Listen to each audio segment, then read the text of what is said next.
मेरी माँ से कहा मैंने कि अब्बा ने जुल्म के खिलाफ आवाज उठाई, आप 26 साल से उन्हें जेल में देख रही हैं, मेरे चचा को जेल में देख रही हैं, मेरे भाई को, अपने बड़े बेटे को जेल में देख रही हैं।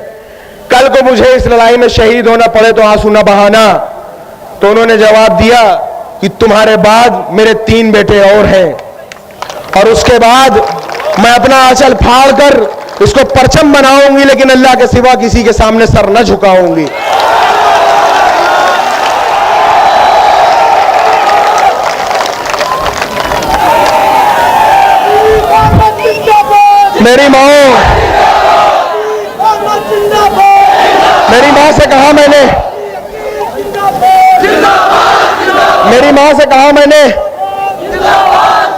मेरी माँ से कहा मैंने कि अब्बा ने जुल्म के खिलाफ आवाज उठाई, आप 26 साल से उन्हें जेल में देख रही हैं, मेरे चचा को जेल में देख रही हैं, मेरे भाई को, अपने बड़े बेटे को जेल में देख रही हैं।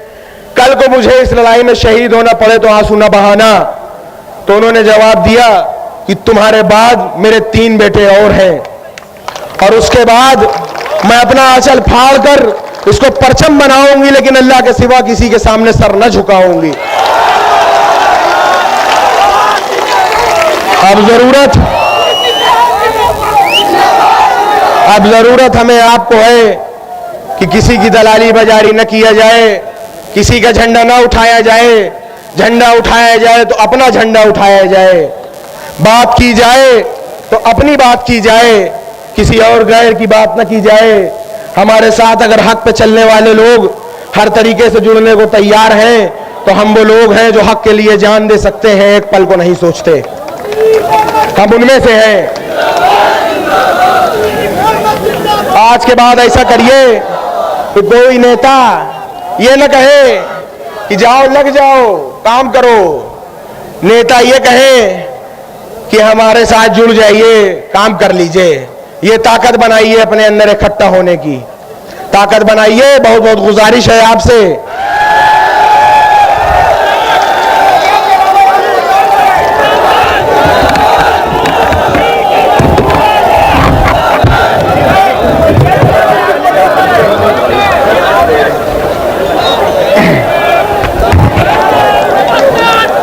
अस्सलाम वालेकुम और आदाब।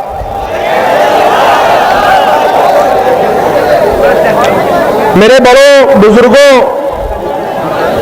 मुझे खुद बड़ा अजीब सा लग रहा है कि मैं आपका कल का बच्चा आकर इस मंच पर एक सियासी भाषण दे रहा हूं। मुझे एक झिझक थी कि जहां पर इतने बड़े बड़े सियासतदान मौजूद हों, जहां मैं अपने बुजुर्गों के बीच में हो जाऊं, वहां पर उनका कल का बच्चा एक क्या भाषण दे।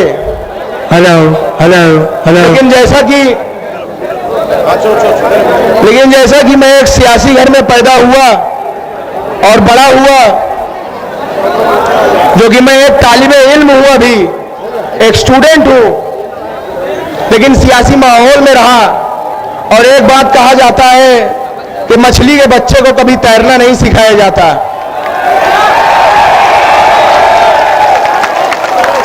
वही खून मेरी भी रगों में है, वही हौसला, वही ताकत, वही जज्बात मेरी भी रगों में है, लड़ने की कुव्वत मेरी भी रगों में है। उसी बाप की औलाद हूं मैं भी।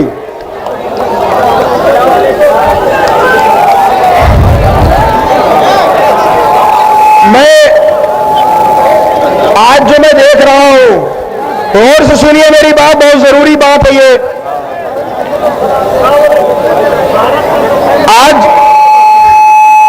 आज इतने दिनों से मैं देख रहा हूं और एक जमाने से देखता आ रहा हूं, और अपने अब्बा से बात करने के बाद, और उन्होंने कहा कि एक लीडर हिंदुस्तान में है, इतना अपडेटेड, इतना हाईली लर्नेड लीडर मैंने अपनी जिंदगी में नहीं देखा। इतना अप टू डेट रहने वाला लीडर मैंने अपनी जिंदगी में नहीं देखा। अमान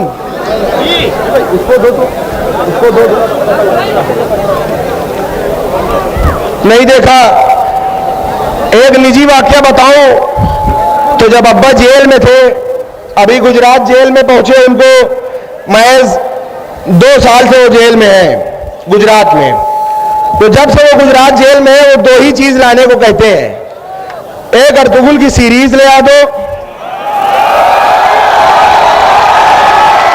कहते हैं कि एक अर्तुगरुल की सीरीज ले आ दो, और जनाब असदुद्दीन ओवैसी साहब की स्पीचेस ले आओ। यहां तक कि ये जुनून उनकी स्पीच को सुनने का कि जो जब सांसद थे उस समय के जो अब्बा के पीए थे, उनको दिल्ली में कहलाया कि जब मैं सांसद था और उससे पहले उस जमाने के जो असदुद्दीन ओवैसी साहब की स्पीचेस हैं वो मुझे पेन ड्राइव में करके जेल भेजो, ये तक कहलाया गया। तो जब मैंने अपने अब्बा की बात सुनी, असदुद्दीन ओवैसी साहब के बयानों को सुना, स्पीचेस को सुना, तो यह एहसास हुआ मेरा भी जो इल्म है, जो अक्ल इजाजत देती है, उस हिसाब से हमें समझ में आया कि हम आज तक ठगे जा रहे हैं, आज तक हम ठगे जा रहे हैं। जैसे कि कहा जाता है कि तुम्हारी फाइलों में गांव का मौसम गुलाबी है, मगर ये आंकड़े झूठे हैं, ये दावा किताबी है। समझ लीजिए कि इसी तरह से हम लोग ठगे जा रहे हैं और झूठ बोला जा रहा है। हम तो वो हैं जिन्होंने इतने साल वोट दिया है, हमारे आपके बाप दादाओं ने इनको वोट दिया है। अगर आज हम खुद वोट मांगने की बात कर रहे हैं तो हम क्या जुल्म कर रहे हैं, क्या जुल्म कर रहे हैं बताइए। अगर हम वोट मांग रहे हैं तो हम गलत कर रहे हैं। हमारे साथ अगर हमारे हिंदू भाई, मुसलमान सब साथ में हैं, हिंदू भाई हैं, सिख भाई हैं, ईसाई भाई हैं, उनको ये पार्टी अगर मौका देने की और उनको हिंदुस्तान को कॉन्स्टिट्यूशन पे चलाने में दखल देने की बात करती है और सबको लेकर साथ चलने की बात करती है, तो अगर हम आजादी के 75 साल के बाद अगर हम अपना हक मांग रहे हैं तो क्या गलत कर रहे हैं। बहुत से लोग यहां उत्तर प्रदेश में और भी जगह हिंदुस्तानों में हमको कहते हैं वोट कटुआ।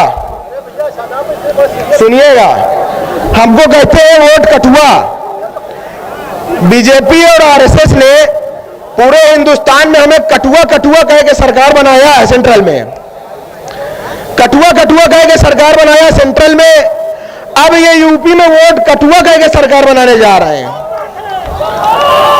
तो हम चलिए, अगर हम कटुआ कहलाए जाने से कभी शर्माए नहीं, हम कभी नहीं शर्माए, तो वोट कटुआ कहलाए जाने से क्या शर्माएंगे। कहते हैं ये लोग वोट कटुआ, और सबसे ज्यादा तकलीफ तब होती है जब अपने कुछ भाई भी उसी में शामिल हो जाते हैं। हम इधर 22% है 100 में, 100 में हम 22% हैं। यहां कोई 7 है, कोई 8 है, कोई 10 है। हम वोट का समंदर है, वो वोट का नदी और नाला है। हम वोट का समंदर है, वो वोट का नदी और नाला है। तो क्या कभी समंदर को नदी और नाले रास्ता दिखाते हैं कि नदी और नाले आके मिलते हैं समंदर में, आके ये मिलते हैं हमें, ना कि हम इनसे गुजरते हैं। ये अपने अंदर एक एहसास लाइए, कभी किसी से कम ना समझिए। एक नारा रखिए कि हम पर क्यों कटुओं का नारा है, अरे 100 में 22 हमारा है। हम पर क्यों कटुओं का नारा है, 100 में 22 हमारा है। अगर मैं बचपने की बात करूं कुछ, तो मैं छोटा सा था, सुनिएगा। तो मैं छोटा सा था और स्कूल जाता था पढ़ने, तो देखता था दीवारों में लिखा होता था कि तेल लगाओ डाबर का, नाम मिटा दो बाबर का। और लिखा होता था कि मुसलमानों तुम्हारा स्थान पाकिस्तान या कब्रिस्तान। तो ये मैं सोचता था कि ये किसको कहने की बात कर रहे हैं। मैं स्कूल जाता था तो पढ़ता था कि बाबर तो एक राजा था, औरंगजेब एक राजा था, ये किसको इशारा करने की बात कर रहे हैं। बाद में मुझे एहसास हुआ कि ये हमें इशारा करते हैं। और यही लोग जो हमारी मां बहन बेटियों को बेवा करने की बात करते हैं, अगले ही पल हमारे हिमायती बन के तलाक की बात करने लगते हैं।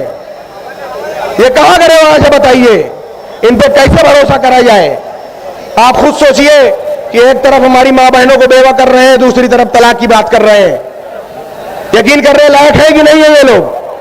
आप बताइए। और हमसे बड़ा देशभक्त कौन है? हमारे पास चॉइस थी, चाहते तो जा सकते थे। कौन है हमसे बड़ा देशभक्त? चॉइस थी, हमारे पास जा सकते थे लेकिन रुक गए। हम वो नहीं है जो कराची चले गए, उनमें से नहीं हम रुक गए। चाहते तो चले जाते बाप दादा हमारे, लेकिन नहीं गए, रुक गए। और हमारी पुश्तें यही दफन होंगी इंशाअल्लाह इसी मिट्टी में। ये हमसे वफादारी का सबूत मानते हैं, वफादारी का सबूत मानते हैं ये लोग। और ये भी सुन लें कि जरूरत पड़ेगी तो इसी मिट्टी के लिए कुर्बानी भी देने को हम हाजिर हैं, कुर्बानी भी देंगे हम। और हमारा मजहब भी सिखाता है कि जहां रहो उसके वफादार रहो, वफादार रहना जरूरी है। और ये अब्बा ने तब भी कहा था कि ये लोगों, ऐ सियासतदारों सुन लो, हम सीने पे गोली खाएंगे, मुरली मनोहर जोशी तुम सीने पे गोली नहीं खाओगे। ये अब्बा ने बोला था।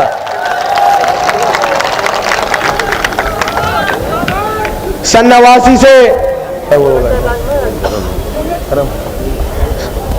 89 से तारीख है कि आज तक किसी दंगे के वजह से, दंगे की आग के वजह से इलाहाबाद के आसपास का घर कभी किसी ने जलाया नहीं। ये तारीख गवाह है खुद में कि हमारे वालिद जब से विधायक बने तब से किसी दंगे ने किसी के घर को जलाया नहीं। आखिर जब घर जलाना हुआ तो सबसे पहले हमारा घर जलाया, हमारा घर तोड़ा, हमारा घर पूरा तोड़ के एक कर दिया। और ये तोड़ के ये हौसला तोड़ना चाहते हैं, इस बात को समझिएगा। ये कुछ कर ले, इन्होंने घर हमारा भले तोड़ा लेकिन उन्हें हमारा हौसला नहीं तोड़ा, हमारी हिम्मत नहीं तोड़ी। वो बस एक ईंट की दीवार ही पहचान पाएंगे, बस न बसा न पाए एक घर जो वो घर के जान पाएंगे। हमारे हौसले की छांव में एक शहर बसता है, मेरे बच्चों को भी टूटी छतों का डर नहीं होता। तुम उन लोगों के साथी हो कि जिनके अनगिनत घर है, मैं उन लोगों का साथी हूं कि जिनका घर नहीं होता। हमारा वक्त आएगा, सुनो सच्ची कहानी है, हमारा वक्त आएगा, सुनो सच्ची कहानी है। हमारे और बदले की रिवायत भी पुरानी है। तैयार रहना कि एक एक ईंट जिस हाथों ने गिराई है, तैयार रहना कि एक एक ईंट जिन हाथों ने गिराई है, एक एक ईंट उन्हीं हाथों से वापस लगवानी है।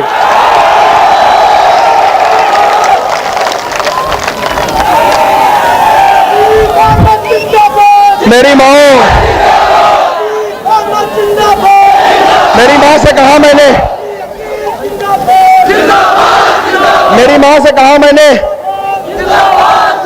मेरी माँ से कहा मैंने कि अब्बा ने जुल्म के खिलाफ आवाज उठाई, आप 26 साल से उन्हें जेल में देख रही हैं, मेरे चचा को जेल में देख रही हैं, मेरे भाई को, अपने बड़े बेटे को जेल में देख रही हैं। कल को मुझे इस लड़ाई में शहीद होना पड़े तो आंसू न बहाना। तो उन्होंने जवाब दिया कि तुम्हारे बाद मेरे 3 बेटे और हैं, और उसके बाद मैं अपना आंचल फाड़ कर इसको परचम बनाऊंगी, लेकिन अल्लाह के सिवा किसी के सामने सर न झुकाऊंगी। अब जरूरत हमें आपको है कि किसी की दलाली बाजारी न किया जाए, किसी का झंडा ना उठाया जाए। झंडा उठाया जाए तो अपना झंडा उठाया जाए, बात की जाए तो अपनी बात की जाए, किसी और गैर की बात न की जाए। हमारे साथ अगर हक पे चलने वाले लोग हर तरीके से जुड़ने को तैयार हैं तो हम वो लोग हैं जो हक के लिए जान दे सकते हैं, एक पल को नहीं सोचते। हम उनमें से हैं। आज के बाद ऐसा करिए कि कोई नेता ये न कहे कि जाओ लग जाओ काम करो। नेता ये कहे कि हमारे साथ जुड़ जाइए, काम कर लीजिए। ये ताकत बनाइए अपने अंदर इकट्ठा होने की, ताकत बनाइए। बहुत बहुत गुजारिश है आपसे कि इस संगठन को मजबूत करिए।